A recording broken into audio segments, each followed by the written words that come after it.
Hey guys, welcome to S exam.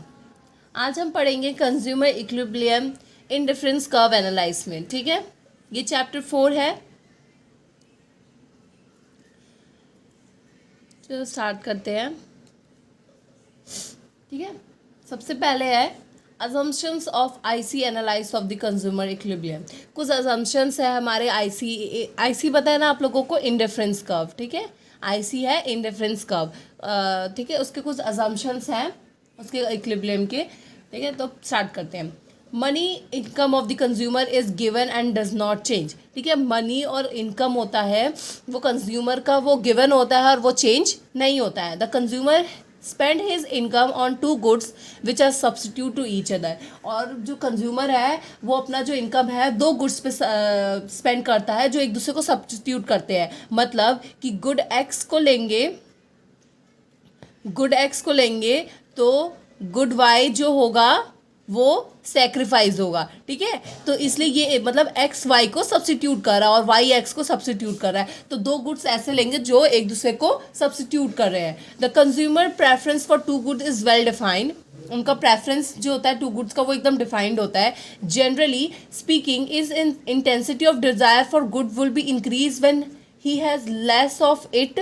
His intensity of desire of good will decrease when he have more of it. देखो, simple मतलब है कि अगर तुम्हारे पास उस गुड की जो डिज़ायर है, वो जो इंटेंसिटी उसकी तुम्हारा मतलब वो गुड्स तुम्हारे पास ज़्यादा है, तो ऑब्वियसली उसका डिज़ायर जो है वो कम है, तो फिर वो डिज़ायर बढ़ जाएगा। लेकिन वही the intensity of desire would be decrease, मतलब उसका डिक्रीज होगा तो when he has more of it, उसका मतलब डिज़ायर कम हो जाएगा, क्योंकि जब उसके पास वो बहुत ज़्यादा होगा गुड्स, और उसका डिज़ायर इंक्रीज हो जाएगा जब उसके पास वो सामान कम होगा। More of good always give more satisfaction. ज़्यादा गुड्स हमेशा ज़्यादा सेटिस्फैक्शन देता है to the consumer. His call monotonic preference of the good. इसको क्या कहते हैं? Monotonic preference of the good. The consumer is rational. Consumer एक रैशनल है और try to maximise his satisfaction in given situation, और वो बस अपना सेटिस्फैक्शन मैक्सिमाइज करना चाहता है। ठीक है, आगे चलते हैं। मैंने ये ब्लैंक स्लाइड डाली थी, इस पर कुछ बनाने की नहीं। ठीक है, अब आता है इंडिफरेंस कर्व और इंडिफरेंस सेट क्या होता है। ठीक है, पहले पढ़ेंगे व्हाट इज इंडिफरेंस सेट और फिर what is indifference curve. Indifference set क्या होता है? It is a set of those combination of two goods which offer the consumer the same level of satisfaction so that the consumer is indifferent across the all the combination of his indifference set। ठीक है, एक indifference set एक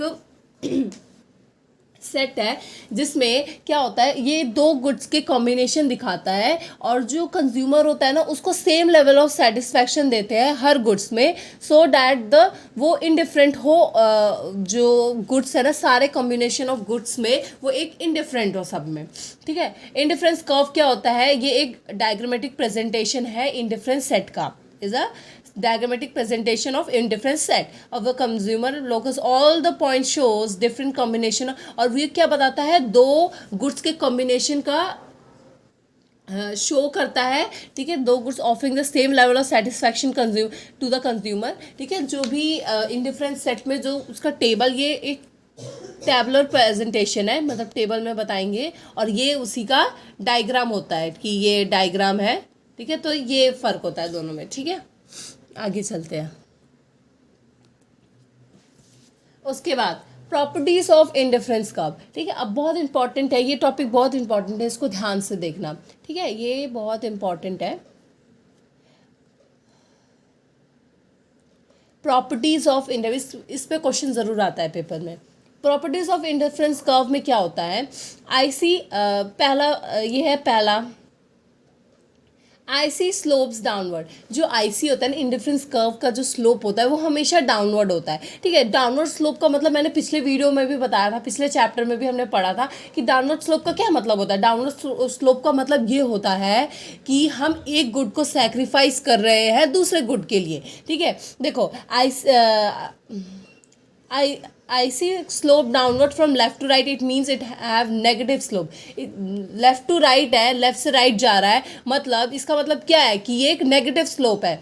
it means that consumer decide to have more of one good, he must have less the other. मतलब एक को बढ़ाने के लिए उसको दूसरा कम करना पड़ रहा है, इस वजह से वो IC स्लोप डाउनवर्ड है. देखो जैसे ये y1 ले रहा था, ठीक है, ये y1 ले रहा था, तो उसने x1 ले रहा था, मतलब इतना पहले यहाँ तक किया, ठीक है. लेकिन जैसे ही उसने अपना y वाला बढ़ाया, उसको अपना x वाला कम करना पड़ा.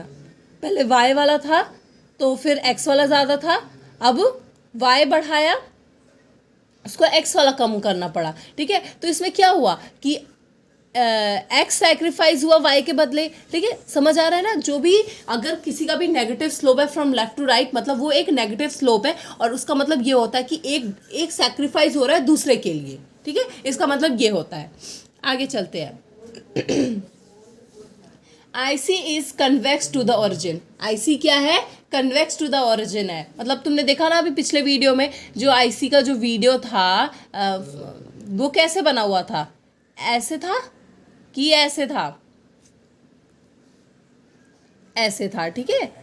इसका ऐसे बना था IC. तो IC जो होता है क्या होता है, वो पॉइंट्स में टच हो जाएगा ये, ठीक है. तो IC क्या होता है? कन्वेक्स टू द ओरिजिन होता है. क्यों कन्वेक्स टू द ओरिजिन? देखो कन्वेक्स टू द ओरिजिन में दो क्वेश्चन अराइज होते हैं. First, what does it mean when we say that IC is convex to the origin. हमारा क्या मतलब होता है जब हम कहते हैं कि जो IC है कन्वेक्स टू द ओरिजिन होता है? तो इसका मतलब ये होता है, it means that the slope of IC tends to be decline as we move along IC from left to right. इसका मतलब सिंपल है कि जो हमारा IC है वो क्या हो रहा है? डिक्लाइन हो रहा है फ्रॉम लेफ्ट टू राइट.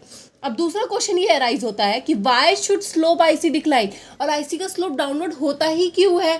देखो सिंपल है, बताया ना अभी कि IC decline because rate at which consumer substitute commodity for other tends to be decline. It called declining और डिमिनिशिंग MRS, ठीक है. इसमें कह रहा है कि IC डिक्लाइन क्यों होता है? क्योंकि एक consumer substitute one commodity for other, एक सामान को सब्सटीट्यूट कर देता है दूसरे के साथ. चाय को सब्सटीट्यूट कर देता है कॉफ़ी के साथ, कॉफ़ी को कर देता है चाय के साथ, ठीक है. ये होता है.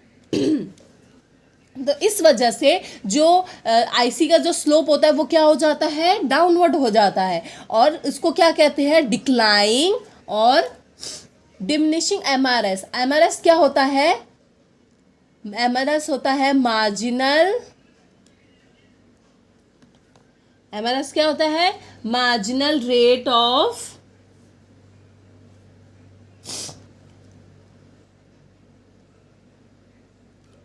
Substitution, marginal rate of substitution, ठीक है. MRS की ये मार्जिनल रेट ऑफ सब्स्टिट्यूशन है, इस पे एक ये जो होता है डिक्लाइन हो जाता है. Briefly IC convex to the origin because MRS tends to be decline. और मतलब एक ब्रीफली हम बताएं तो IC convex to the origin इसलिए होता है क्योंकि MRS डिक्लाइन होता है. और MRS क्यों डिक्लाइन होता है? क्योंकि हम एक कमोडिटी को सब्स्टिट्यूट करते हैं दूसरे के साथ, इस वजह से MRS डिक्लाइन होता है. और MRS डिक्लाइन होता है इस वजह से IC convex to the origin होता है. समझ आ गया? आगे चलते हैं. वही क्वेश्चन है, वाई शुड MRS डिक्लाइन. क्यों MRS डिक्लाइन होता है? क्योंकि as more quantity of one good X at consume by the consumer, his intensity to desire good X tends to be decline, implying that the marginal to good X tends to be fall. वही बोल रहा है कि एक goods को हम बहुत ज़्यादा लेते हैं और दूसरे को हम सैक्रिफाइस करते हैं, तो इस वजह से क्या होता है? हमारा जो MRS होता है वो डिक्लाइन होता है. आगे चलते हैं. अब ये है हमारा तीसरा properties of IC. Higher IC so higher satisfaction, ठीक है. As a set of IC drawn in graph is called IC map, ठीक है. ये क्या होता है? एक IC मैप है ये हमारा, ठीक है. Higher IC indicates higher level of satisfaction. ये IC जितना ऊपर होगा ना उतना लेवल ऑफ सेटिस्फैक्शन ज़्यादा दिखाता है. जैसे कि अब इसमें बताया है कि IC4 indicate high level of satisfaction then IC3। IC4 है वो सबसे ज़्यादा high level satisfaction then IC3 से, और 3 हायर लेवल सेटिस्फैक्शन है किससे, 2 से, और 2 किससे है, 1 से। ठीक है, तो मतलब जितना ऊपर IC होगा उतना ऊपर वो higher level of satisfaction consumer का दिखाता है। Each IC map correspond to the different level of consumers income. Higher IC correspond higher level of income. ठीक है, हर IC जो मैप होता है ना वो different level of consumers income दिखाता है। ठीक है, जितना higher level of IC होगा, जैसे जितना higher level of IC है ये higher level of income दिखा रहा है कंज्यूमर का। ठीक है, आगे चलते हैं। ICs do not टच और इंटरसेक्ट ईच अदर। ठीक है, जो आईसीज है वो एक दूसरे को कभी टच नहीं करती है और ये क्या करती है, इंटरसेक्ट नहीं करती है। देखा होगा ना, सारे मैप तुमने देखे ऐसे होते हैं, आईसी के ऊपर ऊपर जा रहे होते हैं। ठीक है, मतलब ये बड़े बड़े होते हैं, लेकिन ये कभी भी ऐसे ऐसे नहीं होते हैं। ठीक है, तो ये जो होता है इसके ये गलत होता है, ये कभी एक दूसरे को इंटरसेक्ट और टच नहीं कर सकते। IC do not touch X axis और वाई एक्सेस। ठीक है, अभी हमने देखा अपने सारे मैप्स में कि जो IC के जो डायग्राम्स थे कैसे थे, ऐसे थे, ऐसे थे, ऐसे थे, लेकिन कोई भी एक्स एक्सेस को और वाई एक्सेस को टच नहीं कर रहा था। ठीक है, ये क्यों होता है, this is because IC analyse consider the consumption of 2 goods. ये 2 गुड्स का कॉम्बिनेशन बताता है। If IC touch y axis it would mean the consumption of good X will be 0। अगर IC अगर X axis को टच करेगा इसका मतलब क्या होगा, चलो अगर X axis को टच किया तो टच Y, अगर ये Y axis को टच किया तो इसका मतलब क्या होता है, X की जो कंजप्शन है वो 0 है, और X axis को टच किया मतलब Y की जो कंजप्शन है वो 0 है। ठीक है, तो इस वजह से जो आईसीज हैं they do not touch each other और they do not intersect each other. और ये जो आईसीज है वो एक्स एक्सिस को भी नहीं टच करती ना वाई एक्सिस को टच करती है। ठीक है, क्योंकि अगर ये टच करेंगी तो हम ये मानेंगे कि एक जो हमारा कंजप्शन है वो 0 है। ठीक है, दैट्स ऑल फॉर टुडे।